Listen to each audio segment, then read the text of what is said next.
All right, your next performer to come to the stage is a participant in the World Series of Comedy. Please welcome Jeff Klein.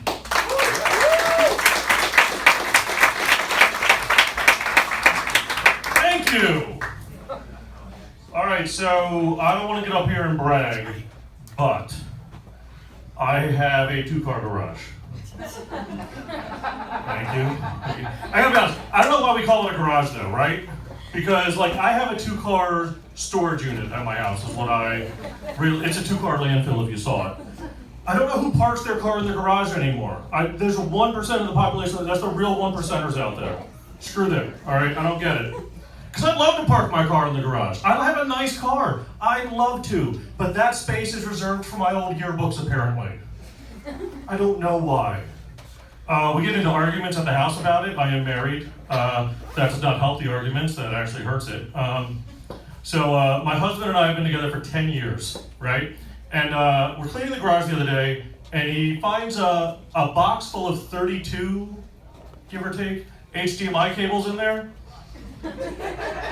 And he asked, well, some of you may think is an obvious question, why do we have these? And I give him the obvious answer, because we might need it, right? Because here's the thing, people, the difference between a hoarder and being prepared. If you leave with nothing else tonight, know this, the only difference is hanging on to it until you use it again. That's the only difference. The second you give up, you're just a hoarder who's been rehabilitated. But you keep it for 30 years and use it again, you are prepared, people. That's how you do it. We've been together 10 years, we moved 3 times. All 3 times we've packed up and moved my college shot collection. Everybody else have that college shot glass collection? All right, moved it 3 times. Never unpacked it, by the way. Never unpacked it. And this last time he's like, listen, we either have to start drinking more or throw this out. We have to do something.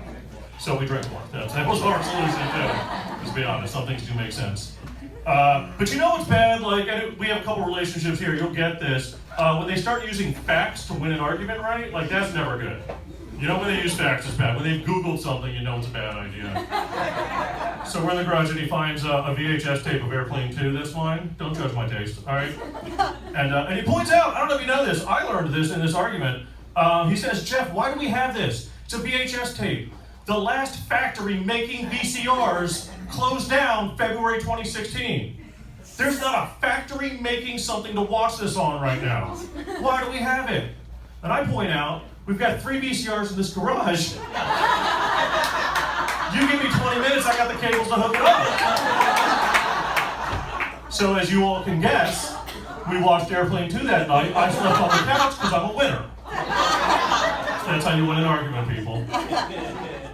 You probably picked up from that story that I'm gay. I don't know if you were listening. So I do want to tell you a little something more about myself. I'm not any gay. You're welcome. I'm a Gold Star gay. If you're wondering what that means ladies, I have no idea what's happening with you. I grew up strictly dickly. I think you can put those words together and figure that out real quick.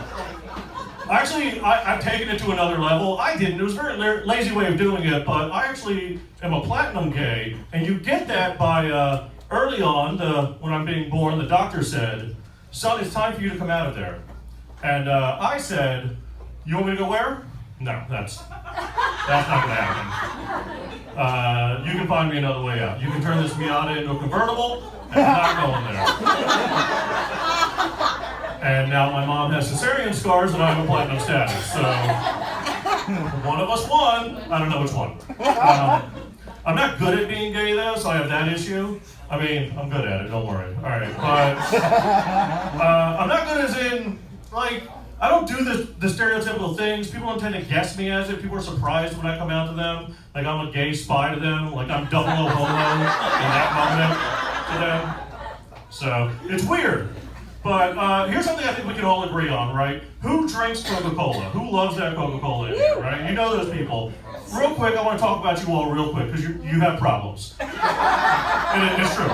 So you know when you go out to a dinner and you're like, I'm going to get a Coke tonight. I'm going to get a Coke. And you order it, and what's inevitably the waitress say? All we have is Pepsi, is that okay? Right? And it's not, right? No! And you will say crazy things like, oh, you don't have Coke? I'll just take a Bloody Mary. Which makes no sense to me. And it's like you're addicted to it, but it's not right because it's not the right coke to be addicted to. That's not an addiction.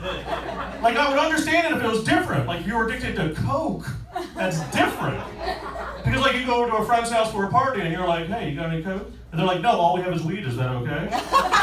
No! Because you're addicted to coke and that's what you want. So you say silly things. You say silly things like, oh, you don't have coke? That's okay. I'm probably going to go blow this guy in the corner to see if he has any. Because you say silly things. Before I get off the stage, anybody know what the worst thing about blowing a guy in the corner for coke? Anybody? No? It just tastes like Pepsi. That's pretty much it. All right, let's get Kevin back on the stage. Thank you very much.